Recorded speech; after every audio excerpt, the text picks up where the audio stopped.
Welcome back into another episode of the Hoop Hustle podcast. As always, my name is Josh. My name is KJ. And man, we are, 3 weeks? Yeah, I think weeks. into the NBA season, man. A lot's happened, a lot's going on. Some teams have been performing, some teams... Ugh.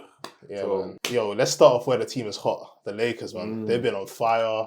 5 straight games with a win. And DeAndre Ayton's been balling. Austin Reaves been balling. Luka's come back balling.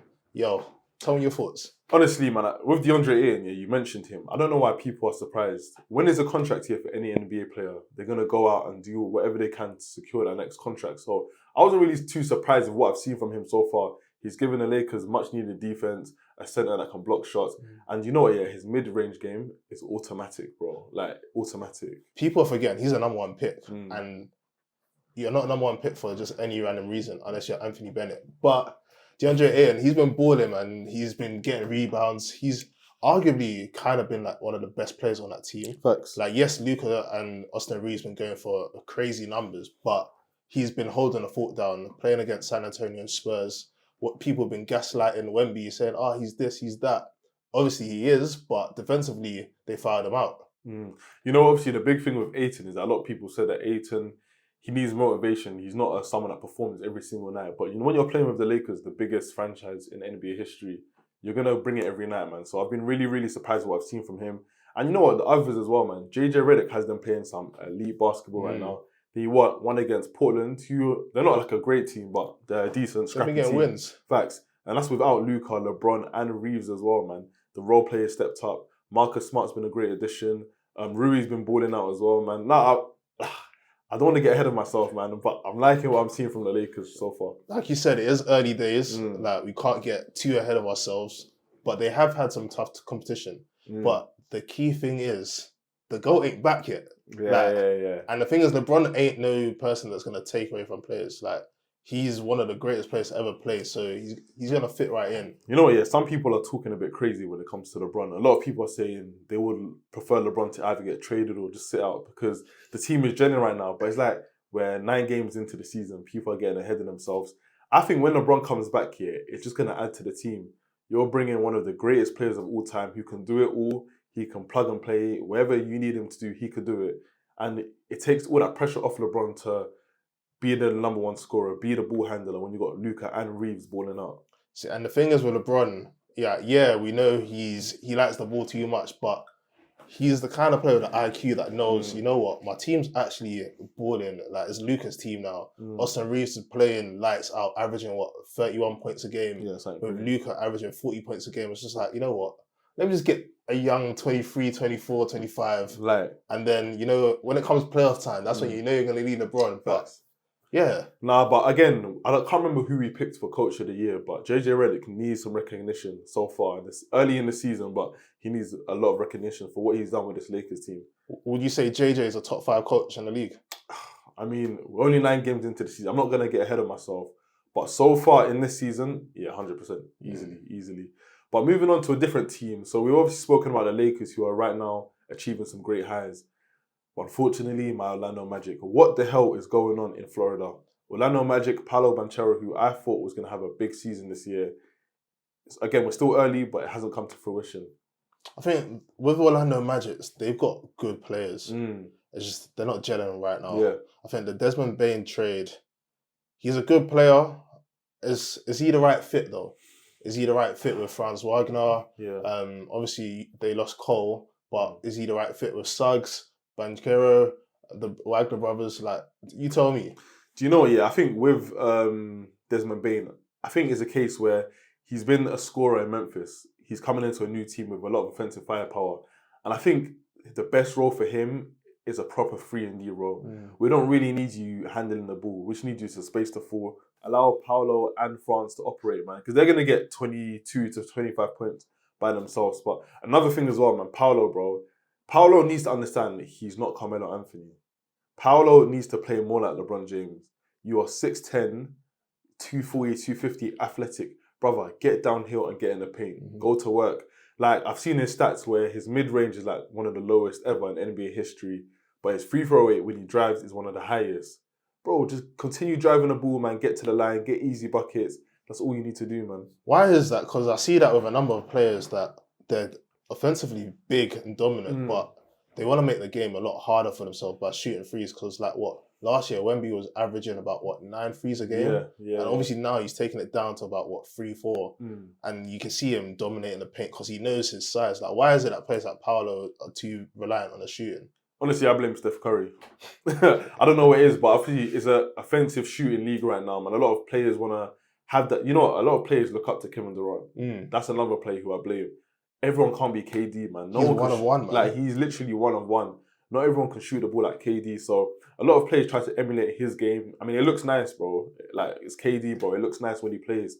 But again, just use your strengths with Paolo, bro. You're 6'10". You're basically a guard and a centre body. Use your handles, which aren't the tightest, but they're okay.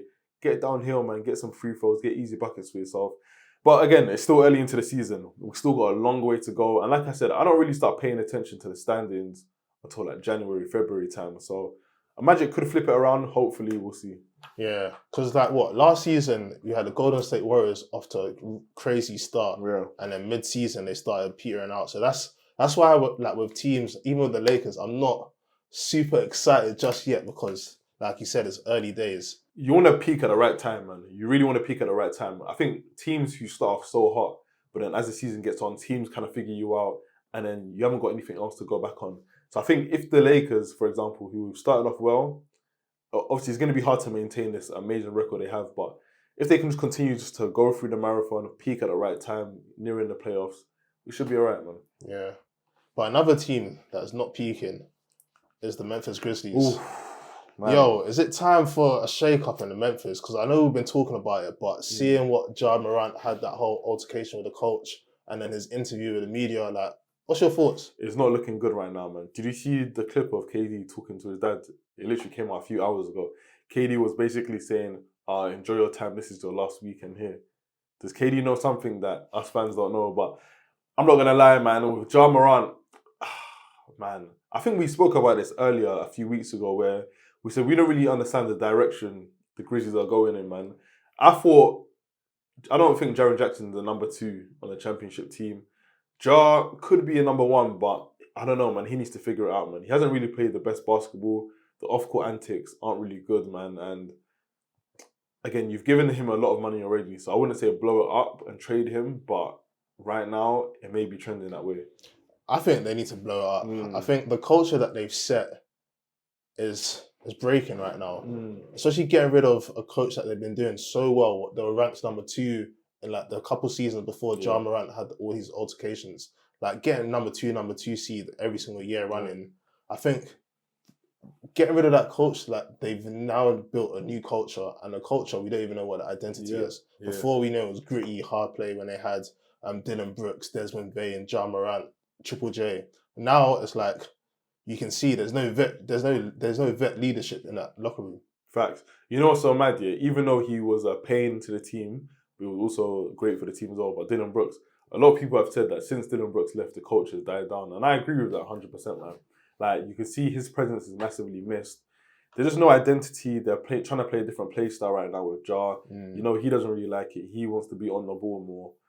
So, yeah, man, honestly, I don't really know for the Grizzlies, bro. They ain't really got no direction. I don't know where they're heading.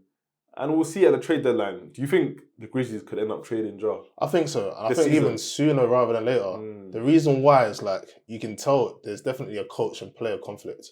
And they just signed his coach. There's no way you're going to fire a coach a couple weeks into the season, especially when you just hired him. And I mean, they did fire the old coach right near the playoffs. So yeah, but that's someone you've been with for like 5-6 years. Whereas with this guy, like Ja Morant is obviously showing like, I don't respect you. I have no respect for you, because if my man can talk like that in the interviews, clearly there's no level of respect. And obviously because there's no vets in that locker room, it's like, bro, like who's keeping them in check? So I think there's 2 teams that I feel like should go after Ja Morant. Who's that? I'm interested to hear. They're both in the East. Atlanta Hawks is one.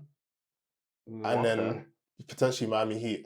And the reason why I say Atlanta Hawks, you didn't give Trae Young a new deal. So it's like you're not too sure whether or not you want to pay him the max money. And then obviously Miami Heat, I think they need a new form of dynamic player. And I think the culture, the vet leadership around him, yes, it's Miami, like, yeah, he might go wild, but being around that culture, you'll see him flourish. You know what, Miami, I think that's an excellent shout, bro. Miami is a perfect shout. Him next to Bam Adebayo, bro. Oof. I don't know what you would have to give up to get Ja. I'm assuming Tyler Hero might have to be in that trade. He can go. But Miami and the culture, bro, Eric Spoelstra, Pat Riley, I think if there's one team that can really knuckle down Ja, it's that team, 100%. And I think him and Bam, that could cause a lot of problems, especially in the East as well. Atlanta is also another good shout, to be fair. I mean, with Trae Young, I don't think he's their future. And I think they know that as well. So, Ja Morant, Kristaps Porzingis, got Alexander Walker. Hawks have got a good team, you know. And they're actually playing well since Trae Young has been out. So, those are two great teams, man. I'll be interested to see if... But the thing is, yeah, with Miami, we know Pat Riley doesn't like giving up assets. So... Hey, the thing is, Ja is actually... Is he generational? No. Nah. But his style of play and his tenacity when he's actually on form, second to none, arguably could be a top 5 point guard. Right now, he's not even playing like a top 10 point guard. Yeah. But with that whole leadership around, Eric Spoelstra, best coach in the league for me. Being around him, he knows how to use him. That'll be a great shot, man. I'll be interested to see. I think February is going to be a very interesting trade deadline. But I want to shift to another team in the West who's also underperforming. I didn't really have big expectations for them, but I had some expectations. The New Orleans Pelicans. Man, I think they've been one of the worst teams. No, they have been one of the worst teams. Shockingly bad. The Blazers are playing better than them. That's crazy. Now, let's be honest. This is probably the last season for Zion in that franchise. Like, let's be real. I think it's time. We were getting so excited during the summer, seeing him trimmed down. I think he needs a new environment as well. Zion Williamson getting into shape is like Ben Simmons shooting threes in the off-season, bro. He literally fooled us all. And you know what the crazy thing is, yeah? He got into like proper good shape. And now, again, he's out. I think he should be back, or they're going to evaluate him in 7 to 10 days. Another injury. It's like, we're just literally going through the same motions with the Pelicans, man. I'll be real, as a Lakers fan, I'm slightly hoping they continue to falter. Because Herb Jones, if we can get Herb Jones at the trade deadline, we'll be mad. But yeah, man, do you see this as the end of the road for Zion and the Pelicans? I think so. I think they're at that point. It's a contract here, right? No, they gave him a contract. Because him and Ja in the same year, they've got like 3 years left on that contract. Okay.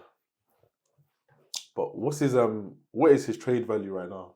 Like, what team would even take a chance on that? There'll be teams out there that'll take a chance. But it's just depending on the assets. And like I said the other day, the whole second apron thing is really making it difficult to trade players. KD said something about gutting a team. And it's like, the contract that you're giving these players is really making it hard for teams to trade players. And otherwise, I'm gutting a team. And Zion's not really a team that you really like, here's 5 first-round picks, here's 2 players, here's this and that. Like we saw with Luka. Luka went for AD, a couple players, and that's it. Yeah, I don't know, man. I think with Zion, I don't really know what his trade value is right now. Injury is obviously a big concern. They're just playing bad basketball. But do you know what as well? I think a lot of the players have checked out on the coach. A lot of players, they're not really messing with Willie Green right now. So we'll see if there's going to be a coaching change, and we'll see if that makes a difference. But right now, Pelicans, it's not looking great. Recently, we've seen the San Antonio Spurs have a couple of losses. Obviously, that could be down to a few injuries to their rookie. But have the league found out how to play defense against Wemby? You know, it's crazy you said that. I literally saw a quote from Wemby after yesterday's game against the Lakers. And he basically said the game's moving a bit too fast for him right now. He's seeing double teams that he's never seen before. And that's really a great mark of a superstar, where you're starting to see defenses you haven't seen before. The game plan is literally to stop you. So I think with Wemby and the Spurs right now, they're going for a little rough patch because they're seeing new looks. I think once Wemby kind of figures out how to operate out of double teams, the team gets a couple players back as well. Remember, we've got De'Aaron Fox waiting, man, for the Spurs. I think they'll be all right, man. Again, the 5-0 record was a bit of fool's gold because it was against a few bad teams. But with Wemby and his talent, I think he'll be able to figure it out. Fair enough. Yeah, I think, like you said, once De'Aaron Fox comes back, we're going to see a level of the game being easy for Wemby. Because De'Aaron Fox is an all-star caliber point guard. So having someone who can get a bucket at any given time, making the game a lot easier for him. We're going to see Wemby now less double teams because you have to guard up De'Aaron Fox. But we'll see. I think they'll kind of fall down in the rankings. Maybe. I don't see them being a top 4 seed in the West, but... Yeah, maybe. I mean, Yeah, I can see that. I mean, obviously, the 5-0 record, I think, was a bit fugazi, I'm not going to lie. But I think I said top 6 at the start of the season. Yeah. So maybe we'll see. Let's go back to the champions, OKC Thunder. Mm. What's your thoughts on them so far? They've been dominating. They've been dominating, yeah. I mean, do you know what? Yeah, I expected this. You've won a championship. You're a young team. They're even missing players, bro. And they're not missing a beat, man. They're such a complete team. They haven't even got Jada back. Man, I'm at a loss for words of what they're doing right now, man. They're just basically running through teams right now. And I honestly think they can win 70 plus games. Yeah, they're showing that they're hungry. They're showing that, okay, yeah, we won last year. We're not taking that for granted. Like, we actually want to show, we actually meant business. Like, this wasn't no fluke. I think it was a fluke, but they're showing that, yeah, this ain't no fluke. Like, we've got the MVP. We know what we're doing and we're balling. Let me ask you a question. Who's your top 3 in MVP right now? Ooh.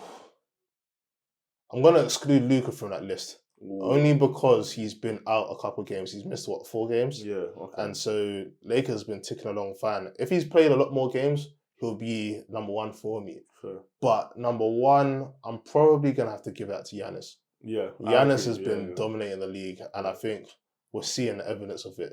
Number 2 is going to have to go to Jokic. Jokic, really, yeah? He started off the season with triple dubs, like, easily, quietly. I haven't really heard anything. I haven't paid attention to the Nuggets at all. You know? Do you know why? Because you're hearing about Wemby, you're hearing about Lakers, you're hearing about all these other... Even Chicago Bulls went 5-0. You're hearing about all these other teams. I remember started the league with triple dubs, just left, right, and centre. Yeah, I don't know about Jokic. I won't lie. If I was to rank it, I'd probably say Giannis number 1. I'll say Luka 2, SGA 3, Wemby 4.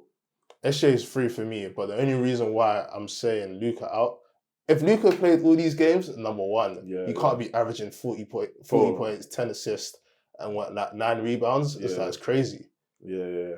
It's a tough one, man, but I think number 1 has to be Giannis. What we're seeing from Giannis this season is a 2018 LeBron type run right now, man.